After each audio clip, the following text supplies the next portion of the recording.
খবৰ আপোনালোকৰ? মই ৰেখা কৈ আছোঁ। তো আজি আপোনালোকৰ ভিডিঅ'টো এইকাৰণে বনাইছোঁ, অলপমান আপোনালোকক দেখাবৰ কাৰণে মই যোনটো কাম কৰি আছোঁ বিলাসী এন জি মটৰ্ছ।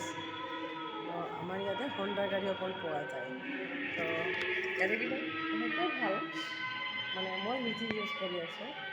আৰু যদি আপোনালোকে এবাৰ ইউজ কৰি বহুত ভাল লাগিব। তো গাড়ীবিলাক অলপমান দেখাবৰ কাৰণে অলপমান ভিডিঅ' বনাইছোঁ।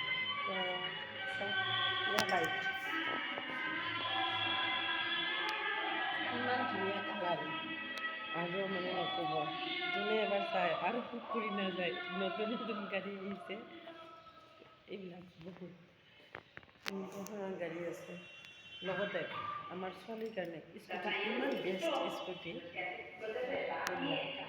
এইবিলাক মডেল আছে ৰিঅ' 85 বাইকটো কাৰোবাক লাগিলে এবাৰ জনাব, কণ্টেক্ট কৰিব মোৰ লগত।